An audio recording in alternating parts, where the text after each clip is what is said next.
Hello प्यारे बच्चों, daily जो आपका प्रैक्टिस सेट आता है उसका आज नया एक सेशन जिसके अंदर देखेंगे मैथ्स के मोस्ट इंपोर्टेंट क्वेश्चंस।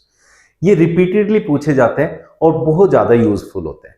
आज बढ़िया बढ़िया से क्वेश्चन में सबसे पहला क्वेश्चन, ये एक ऐसा क्वेश्चन है जो बहुत बारी एग्जाम में पूछा जाता है। ये बहुत से बच्चे गलत भी करके आते हैं। इसकी एक प्यारी सी और आसान सी ट्रिक सीखेंगे आज।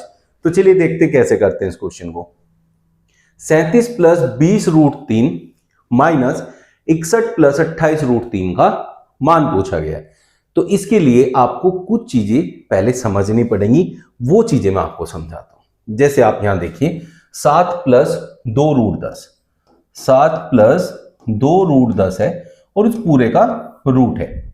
बच्चों जब भी इस क्वेश्चन को सोल्व करेंगे तो यहां 2 होना जरूरी है और ये जो वैल्यू यहां अंदर रूट के भी अंदर एक और रूट है जो उसके अंदर वैल्यू लिखी है, उसके ऐसे 2 गुणनखंड बनाने हैं जिनकी गुणा करके तो ये वैल्यू आए और जोड़ के ये, जैसे हम कहें 5 दूनी 10, गुणा करके ये आ गया, जोड़ के ये आ गया। तो इसका मतलब हो गया कि ये जो 2 वैल्यू आई है यही आपका आंसर है रूट के अंदर। रूट 2 और रूट 5 पहले बड़ी वैल्यू लिखनी है। बीच में प्लस है तो आप यहां प्लस लगा देंगे, बीच में माइनस है तो आप माइनस लगा देंगे। माइनस जैसे नेक्स्ट क्वेश्चन में 8 माइनस 2 रूट 15। अब बच्चों 15 के ऐसे 2 फैक्टर जिनका योग 8 आ जाए तो 5 दिए 15 और यहां 15 इन दोनों की गुणा भी आ रही है और 8 इन दोनों का योग आ रहा है। तो आपका आंसर हो जाएगा रूट 5। यहां बीच में माइनस है तो माइनस रूट 3। ये आपका आंसर हो गया। अब इसमें नेक्स्ट जो टाइप बनता है वो बनता है जिसके अंदर यहां 2 नहीं लिखा है। अब वो 2 कहां से लाते हैं? जैसे 8 प्लस रूट 60 है तो हम क्या करेंगे, इसे 4 से भाग करेंगे। 4 से भाग करके क्या हो जाएगा, 15 चौके 60 और 4 का रूट 2 होता है तो इसलिए हम इसे ऐसे लिख सकते हैं 8 प्लस 2 रूट 15। अब 15 क्या होता है बच्चों, 5 से 15, सेम ऊपर वाला क्वेश्चन बन गया बट ये प्लस में है तो हम इसे क्या लिखेंगे, रूट 5 प्लस में रूट 3। समझ में आया बच्चों? अब जिसमें यहां बाहर 2 नहीं है, 2 से बड़ी संख्या है, उसमें आप लोग क्या करते हैं, उसका अलग आपको तरीका यूज करना है, उसको भी ऐसे ही ब्रेक करना है। जैसे 14 प्लस, इसे हम लिखेंगे 2 चौके 8, रूट में बच्चों 3 है, यहां 14 रखेंगे प्लस 2 हमें बाहर चाहिए, इसका वर्ग करके अंदर ले जाओ, क्योंकि जब रूट में जाएगा तो वर्ग होके जाता है और बाहर रूट से आता है तो वर्गमूल होके आता है। तो ये 4 चौक 16, 16 अंदर मल्टीप्लाई होगा तो 48। अब 48 के ऐसे फैक्टर देखो जिनको जोड़ के 14 आ जाए गुणा करके 48, तो 8 छंग 48, तो रूट 8 प्लस रूट 6 आपका इसका आंसर हो जाएगा। इन्हीं चीजों को यूज करते हुए ये आपकी आदि कहां से एक्चुअली में, ये है रूट ए प्लस रूट बी का होल वर्ग। क्या होता है बच्चों, रूट ए का वर्ग प्लस रूट बी का वर्ग, ए का वर्ग प्लस बी का वर्ग प्लस 2ab होता है तो रूट में इन दोनों की गुणा, तो इसलिए ये a plus B plus 2 root A B बनता है।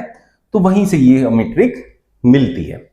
अब आप इस क्वेश्चन पे चलते तो उसे कैसे सोल्व करेंगे। ये देखो बच्चों, यहां 20 है लेकिन मुझे यहां 2 चाहिए तो मैं इसे लिखूंगा 2 गुणा 10। अब अंदर रूट के लेके जाऊंगा तो 10 का वर्ग करके लेके जाऊंगा तो ये बन जाएगा 37 प्लस 2 रूट 300, इस पूरे का रूट। अब बच्चों 300 के ऐसे फैक्टर जिनको जोड़ के हमारा 37 आ जाए गुणा करके 300, वो होता है 25 गुणा 12। तो ये 25 गुणा 12 हो जाएगा, ठीक है। और ये 25 प्लस 12 है तो हम इसे कह सकते हैं रूट 25, बीच में प्लस है तो प्लस रूट 12। तो इस पूरे का सॉल्यूशन पहले वाले का, ठीक है बच्चों। अब ऐसे ही इसे सोल्व करेंगे। अब ये क्या है आप लोग बताइए, इसमें भी ऐसे ही रूट 61 प्लस, अब इसमें 2 रखेंगे, 14 अंदर ले जाएंगे, 14 का वर्ग 196, तो ये हो जाएगा 196, 3 से गुणा करेंगे 588। अब बच्चों इसमें एक बहुत शानदार ट्रिक मैं आपको समझाऊं, जब भी ऐसा क्वेश्चन आपको देगा ना तो जैसे यहां 12 आया तो यहां भी आप हमेशा 12 से भाग कर देना। तो 12 से भाग करूं तो कितना आएगा, 12 चौक 48, 9 टाइम्स तो ये क्या हो गया 49 प्लस 12, तो ये बन गया आपका रूट में 49 प्लस है बीच में तो बच्चों प्लस 12। ठीक है, अब ये दोनों रूट में अलग अलग लिखने हैं, बस इतना ध्यान रखना है आप लोगों ने, तो ये रूट यहां अलग अलग लगा देना है। ठीक है बच्चों, तो ये हो गया रूट 25 प्लस रूट 12 माइनस यहां होगा रूट 49 प्लस में रूट 12। इसको इग्नोर करिए, ऊपर वालों की यहां से यहां तक है। ठीक है, अब यहां रूट 25 होता है 5 प्लस रूट 12, इसे नहीं करना है, माइनस रूट 49 को हम 7 लिख सकते हैं, और ये प्लस माइनस माइनस रूट 12 जो कि ये कट जाएगा बच्चों, यहां 5 माइनस 7 माइनस 2 आ गया, जो कि आपका ऑप्शन डी में दे रखा है। अब यहां आपको एक बात जो जिसकी इंपॉर्टेंस समझ में आएगी, जो मैंने अभी समझाया था कि बड़ी वैल्यू को पहले लिखना है, छोटी को बाद में, तो ये याद रखना है। उम्मीद करता हूं ये कॉन्सेप्ट आपको बहुत अच्छे से क्लियर हो गया होगा। लाइक कर देना अगर पसंद आए तो। नेक्स्ट क्वेश्चन, के का मान ज्ञात कीजिए जब समीकरण 4x² प्लस 49 माइनस 4kx बराबर 0 हो। यहां आपसे कहा कि दोनों मूल बराबर है। बच्चों, द्विघात समीकरण के मूल जब भी बराबर होते हैं तब हमारा आंसर होता है b² बराबर 4ac। अब ये abc क्या होते हैं वो समझो। द्विघात समीकरण होती है ax² plus bx plus c। इसका मतलब x² के साथ जो होता है वो a होता है। अब यहां x² के साथ है 4, तो यहां a की वैल्यू है 4 गुणा c होता है अकेला जो x के बिना होता है, जो कि यहां 49 है, उसे यहां रखना है बच्चों। और b होता है जो x के साथ है, जो कि है -4 के, इसका करना है हमें वर्ग। अगले स्टेप में ये हो जाएगा 16k का वर्ग बराबर, यहां कुछ नहीं करना, इसे ऐसे ही रखो, 16 से 16 कट गया, k² बराबर 49, रूट कर दो बच्चों, k की वैल्यू प्लस माइनस 7 आई, तो जो ऑप्शन में दे रखा है वो आपका आंसर है। यहां प्लस वाला दे रखा है तो प्लस आपका आंसर हो जाएगा। नेक्स्ट क्वेश्चन देखते हैं। यदि sec थीटा बराबर 25/24 है तो sin थीटा का मान क्या है। अब बच्चों, जो ट्रिग्नोमेट्री है, त्रिकोणमिति, उसमें कुछ क्वेश्चन बहुत आसान होते हैं। अगर आप लोगों को ट्रिग्नोमेट्री से डर लग रहा है, वैसे डरने की जरूरत नहीं है, आप ढंग से मेरे सेशन देखेंगे तो बहुत आसानी से समझ में आएगा।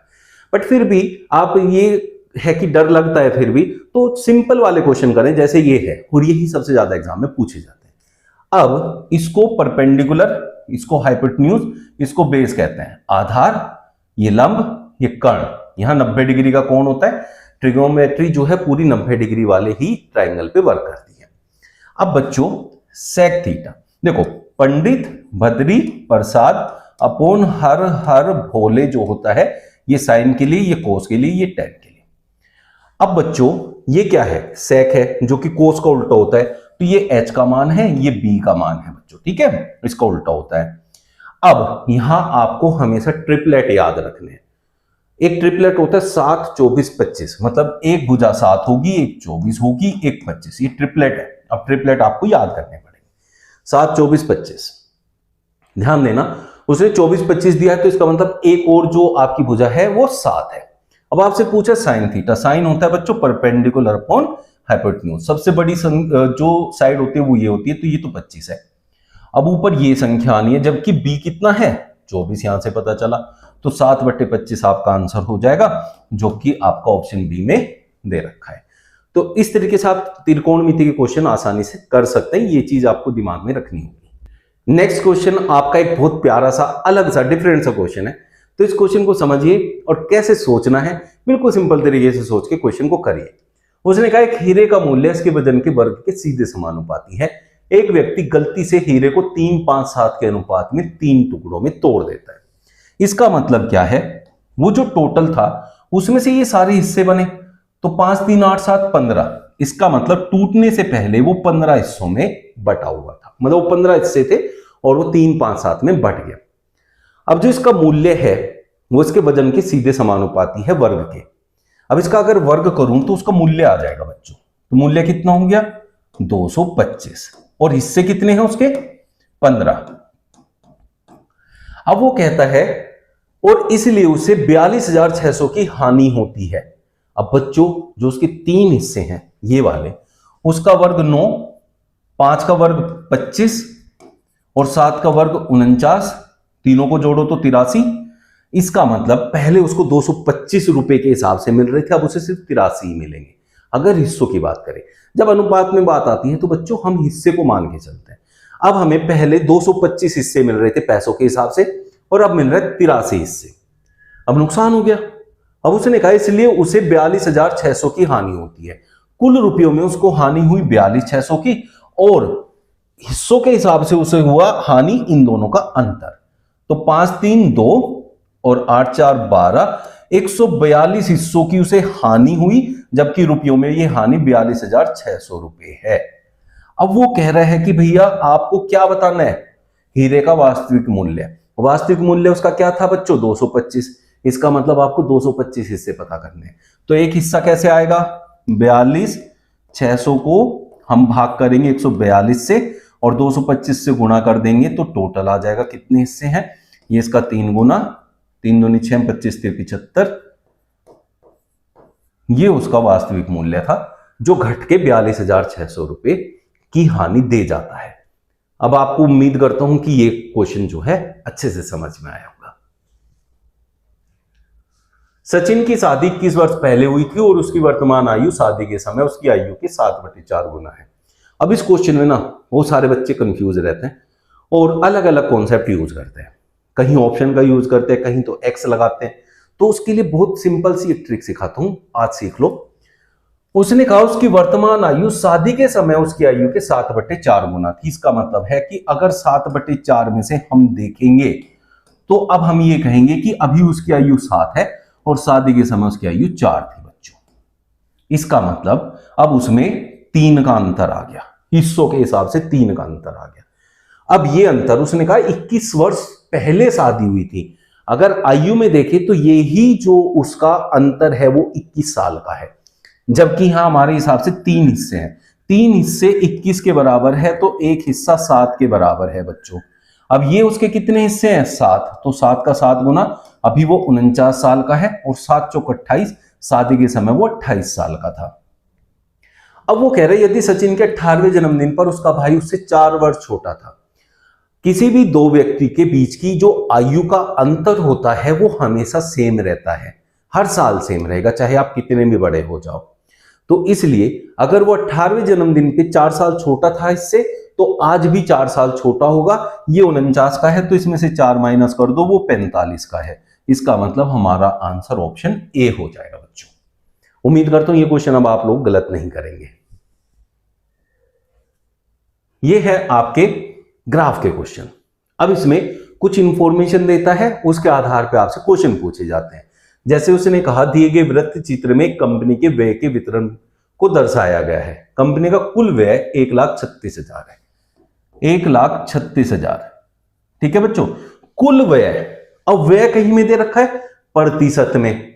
किसी का भी टोटल व्यय अगर प्रतिशत के हिसाब से देखेंगे तो 100% होगा, और उसने कहा है टोटल व्यय है 1,36,000। इसका मतलब ये 100% है, तो इसे 100 से भाग कर दूं तो 1% आ जाए, 1,360 रुपए एक हिस्सा हो गया, मतलब 1% के बराबर हो गया बच्चों। अब जितने परसेंट जिसके बारे में पूछेगा यहां से उतने की गुणा कर दो, आपको उतने परसेंट मिल जाएंगे। क्वेश्चंस कैसे होंगे देखते हैं, इसमें से क्वेश्चन लगाते हैं। अब उसने पहले क्वेश्चन पे क्या कहा, कच्चे माल पर किया गया व्यय किराए पर की गई व्यय राशि से कितना अधिक है। कच्चा माल कितना परसेंट है, देखो 17। अब वो कह रहा है किराया, किराया है 9। तो इन दोनों का अंतर पहले बच्चों आप परसेंट में ही निकालेंगे, इनके अलग अलग मान नहीं निकालेंगे, उससे टाइम वेस्ट होता है। अब जो इनके प्रतिशत का अंतर होगा वो ही उनकी संख्याओं का अंतर भी आएगा। तो इसका 8 गुना, भाई 8% आया ना अंतर, और ये है 1%, तो इसका 8 गुना कर दो। 8 छंग 48, 8 3 24 और 4 28, 8 और 2 10, 10,880, जो कि ऑप्शन बी में दिया हुआ है। इस टाइप से अब इसका दूसरा क्वेश्चन लगाते हैं साथ में, एक क्वेश्चन और लेते हैं इसका साथ में, वो भी समझते हैं बच्चों। ये देखिए, वेतन पर किए गए व्यय तथा किराए पर किए गए व्यय का अनुपात। वेतन कितना है वो देखो वहां परसेंट में, वेतन है आपका 40 और किराया देखो कितना है 9, अब जो आपका परसेंट का अनुपात होगा वो ही इनकी संख्याओं में अनुपात आएगा, तो संख्याएं निकालने की जरूरत नहीं है। तो 40/9 जो कि ऑप्शन सी में दिया हुआ है।